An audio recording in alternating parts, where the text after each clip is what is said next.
Salah satu syarat burung itu menjadi jagoan atau hebat nanti tampil di gantangan adalah burung harus mempunyai satu mental yang kuat. Kali ini Mbak Behen akan menyampaikan tentang bagaimana cara membuat burung itu mempunyai satu mental ketika kita gantang di lomba. Oke, pantengin terus channelnya Mbak Behen.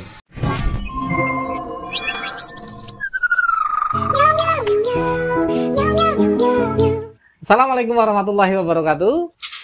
Kembali bertemu dengan channel Mbak Behen, channel yang membahas tentang burung kicau mulai dari peternakan sampai membuat burung itu menjadi juara.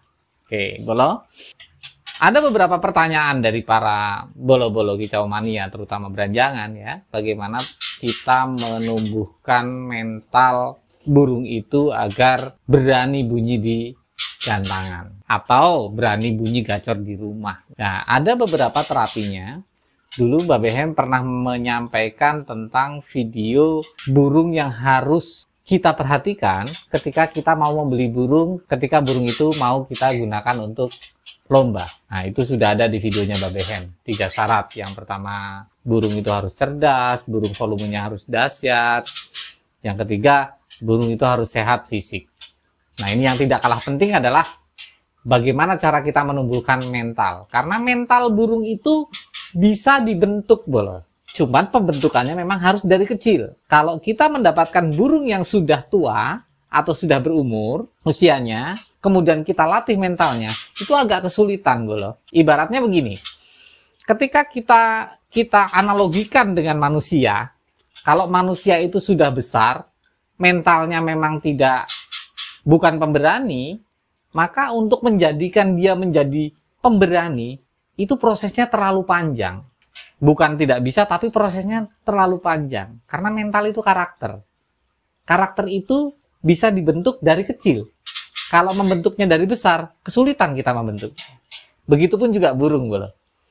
Jadi kalau kita mau menyiapkan burung itu untuk menjadi jagoan di gantangan, maka sebaiknya kita ambil burung mulai dari kecil atau bahan, itu kita bentuk mentalnya. Caranya seperti apa? Oke, kita bahas pelan-pelan dulu. Yang pertama, burung yang masih kecil itu, kalau kita mau jadikan burung itu menjadi jagoan, kita sendirikan dan jangan sampai kita temukan dengan burung yang sejenis. Jadi dia tetap dalam posisinya sendiri, tidak pernah bertemu dengan burung yang satu jenis. Terutama beranjangan ya. Jadi beranjangan ini kalau kita ada di rumah ada beranjangan 3, ya sebisa mungkin bagaimana caranya burung bahan kita itu jangan sampai bertatapan. Sendiri-sendiri semua. Nah, itu yang pertama. Sehingga harapannya di saat burung nanti itu besar, burung itu sudah mapan usianya, sudah siap untuk digantang, ketika bertemu dengan burung yang sejenis, dia bisa langsung fighter, dia bisa langsung keluar fighternya dan bisa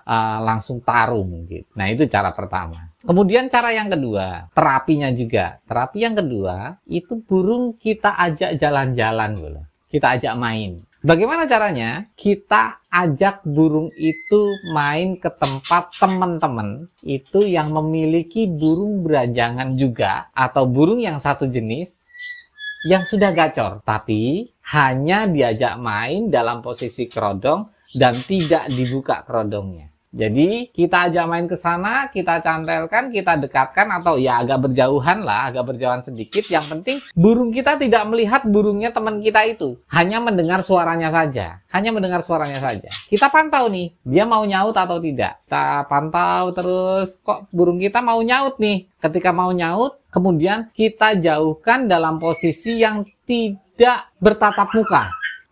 Jadi tidak bertemu langsung, tidak melihat burungnya, itu kita buka kerodongnya separuh. Kita buka kerodongnya, tapi jangan sampai melihat burung yang sudah gacor, yang sedang bunyi. Nah, ketika kita sudah buka itu pelan-pelan, terus kita pantau lagi, apakah burung kita itu masih mau bunyi. Ketika dia mau bunyi, maka itu sudah satu poin baik, poin yang bagus. Artinya, si burung berpindah tempat pun, dia mau bunyi, walaupun bukan di teritorialnya dia. Nah, itu sudah poin yang bagus.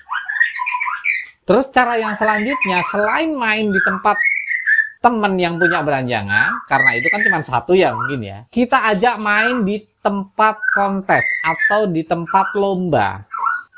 Caranya sama seperti tadi. Jadi burung kita jangan kita buka kerodongnya, kita ajak main aja. Kita ajak main ke sana, kita lihat lombanya, kemudian burungnya kita centelkan agak berjauhan di lapangan gantangan itu. Yang penting dia dengar suaranya, kita pantau, mau nggak burung kita tuh bunyi. Ketika dia mulai nyaut-nyaut dan mau bunyi, seperti tadi yang kita lakukan. Buka kerodongnya pelan-pelan, separuh saja, tapi jangan diperlihatkan dengan burung yang sedang lomba atau burung yang satu jenis. Dia masih mau bunyi, itu sudah poin yang kedua. Itu udah poin bagus. Kenapa? Karena ketika dia bertemu atau mendengar satu suara burung yang satu jenis saja dia mau bunyi, itu sudah poin. Ketika di gantangan, otomatis dia akan mendengar banyak sekali burung yang satu jenis itu berbunyi. Dan ketika dia mau bunyi, berarti fighternya sudah keluar. Artinya, dia punya satu bibit mental yang baik. Dia punya satu bibit mental yang bagus. Tapi sekali lagi, jangan dibuka total dulu. Terus bagaimana kalau misalnya perlakuannya di rumah, B? Misalnya seperti itu. Di rumah, kita gantang si burung jagoan atau calon jagoan kita itu yang kita persiapkan atau kita terapi mentalnya itu, kita pindah-pindah gantangannya, bro. Misalnya pertama biasanya di depan rumah atau di teras, ya kan? Terus kita pindah tuh di samping rumah, bunyi nggak dia? Di samping rumah kita pindah juga di belakang rumah, bunyi nggak dia? Pindah lagi nanti di depan rumah agak jauh misalnya gitu. Bunyi nggak dia? Kalau dia dipindah-pindah dan karakternya tetap bunyi, maka itu udah mempunyai satu ciri-ciri bahwa burung kita itu punya mental yang bagus. Tinggal kita poles bagaimana caranya menstabilkan emosi dan birahinya, sekaligus kita genjot staminanya supaya dia bisa dapat top formnya. Gitu loh.